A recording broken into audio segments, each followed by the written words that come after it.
Assalamualaikum Waalaikumsalam warahmatullahi wabarakatuh. Ustadz, bukankah jika menikah telah menyempurnakan separuh agama, bagaimana hukumnya seorang akhwat akhirnya tak menemukan jodoh karena tak membuka diri kembali?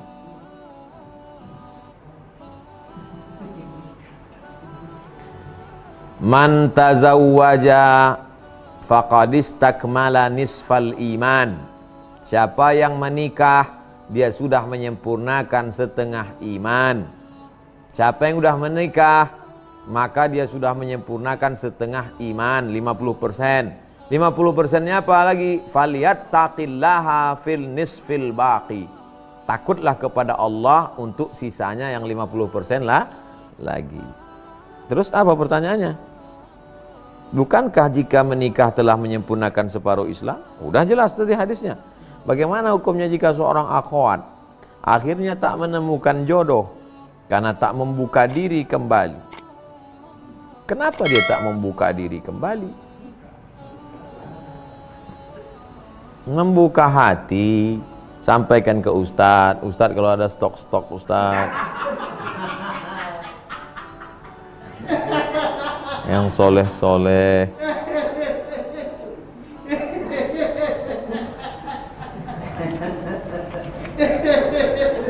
faman raghiba an sunnati falaysa minni. Siapa yang menolak sunnahku, maka dia bukan umatku, kata Nabi. Ada satu tak mau makan, puasa terus. Kata Nabi, ana asumu wa uftir. Aku Nabi, aku paling takut sama Allah, tapi aku puasa, aku juga ada makan. Yang satu lagi tak mau tidur-tidur malam, mau beribadah saja. Kata Nabi, aku tahajud malam, wa arqud, aku juga tidur. Yang satu mengatakan aku tak mau nikah. Kata Nabi, wa ana atazawwajun nisa. Faman raghiba an sunnati, siapa yang tak mengikut sunnahku, sunnah makan, sunnah tidur, sunnah nikah, siapa yang tak mengikuti sunnahku falaysa minni. Itu menunjukkan ekstrim beribadah dari dulu sudah ada. Ekstrim beribadah dari dulu sudah ada. Jadi sekarang kalau ada orang anak muda ekstrim, begitu dia hijrah, dia katakan aku tak akan makan, aku tak akan minum, aku tak akan tidur, aku tak akan nikah, hanya jihad fisabilillah. Nabi bukan senang. Hiduplah secara normal. Makan, minum, tidur, nikah. Faman raghiba an sunnati falaysa minni. Jangan menutup diri. Cukup menutup wajah. Karena pakai masker. Ustadz, bagaimana hukumnya seorang laki-laki memalsukan identitas usia, pekerjaan, dan status pernikahan saat ta'aruf, dan istrinya tahu setelah menikah sehingga dia menjadi kecewa?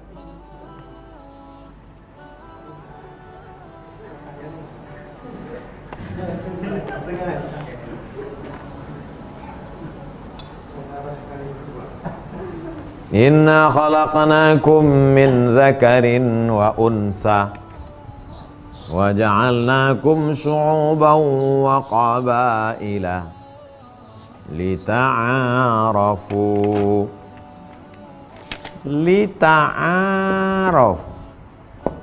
Kalau sekedar tahu, arafa. Arafa artinya tahu. Saya tahu kamu, arafa. Tapi kalau saya tahu kamu, kamu tahu saya, ta'arafa, saling tahu. Diambil dari kata arafa. Dari kata arafa ini juga amar ma'ruf, baik, mengenal secara baik. Itulah guna ta'aruf. Kalau cuma nipu, dari mulai foto sudah bohong, semuanya tipu. Sepatu pun minjam.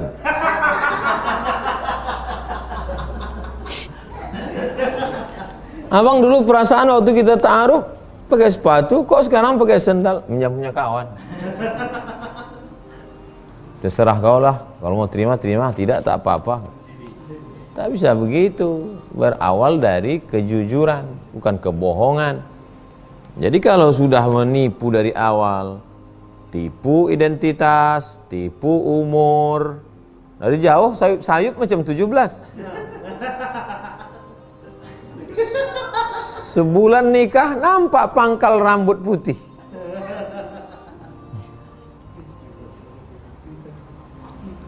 Maka status, umur, kerja, identitas, tipu. Setelah menikah, perempuan itu kecewa. Lalu bagaimana? Perempuan ini dia punya wali. Perempuan ini punya wali, mengadulah dia pada walinya. Wali pun menasihatilah. Nah, oleh sebab itu, bagi wali, ini lalang kering nih, jangan dibawakan bensin. Kalau ada lalang kering itu, bawakan pemadam kebakaran. Ya nanti anak ini mengadu, Papa, rupanya penipu dia. Itu parang panjang dah kuasa dah. Nah, udah jadi, udah kau pun udah nikah sama dia. Anak kau pun udah do re mi fa sol la si do. Apalah lagi, siapa kau cari lagi? Oleh sebab itu, perempuan mesti cerdas. Cari, jangan percaya aja sama ta'aruf, cek-cek juga. Begitulah Bu Nurul Aini.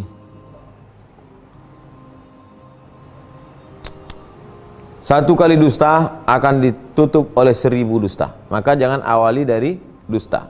Judulnya jangan ada dusta di antara kita. Ustadz, bagaimana hukumnya jika bangun subuh tepat saat matahari terbit? Apakah langsung sholat subuh atau nunggu sampai waktu boleh sholat?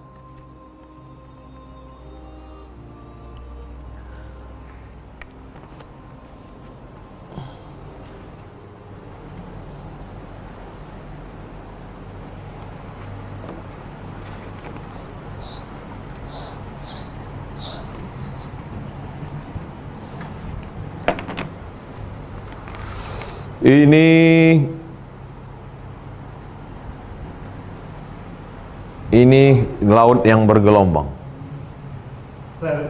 Lalu kemudian terbit matahari.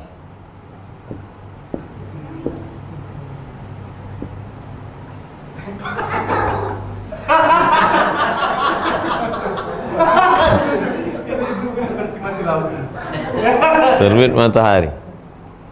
Kapan waktu tak boleh sholat itu? Pertama, ketika terbit.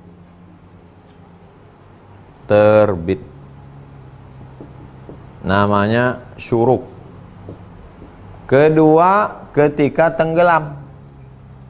Namanya ghurub. Ketiga, ketika tergelincir.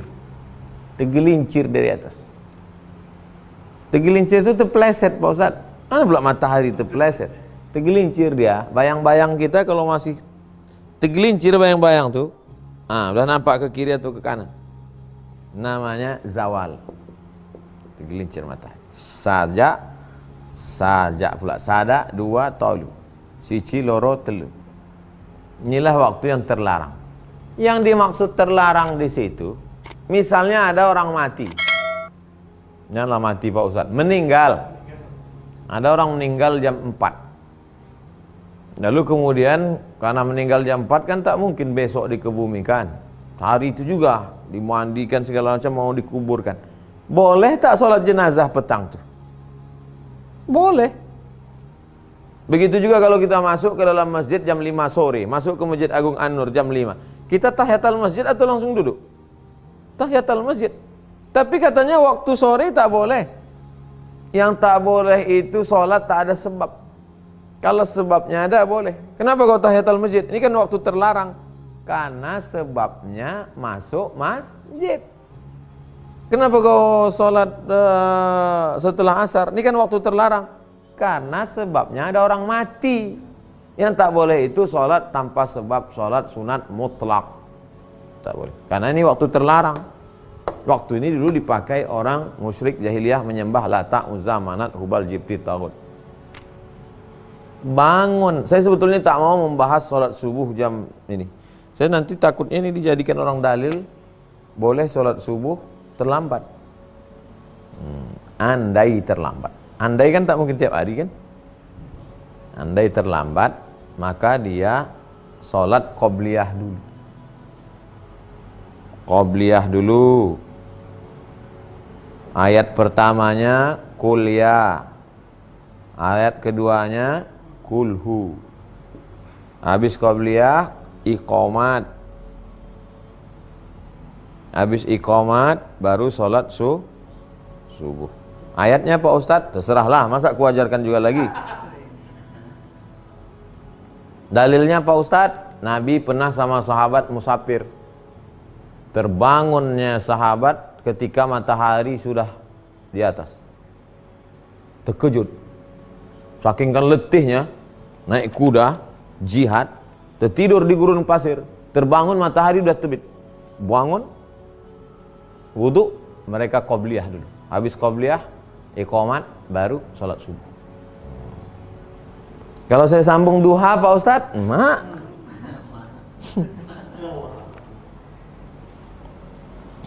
Begitu Pak Salman.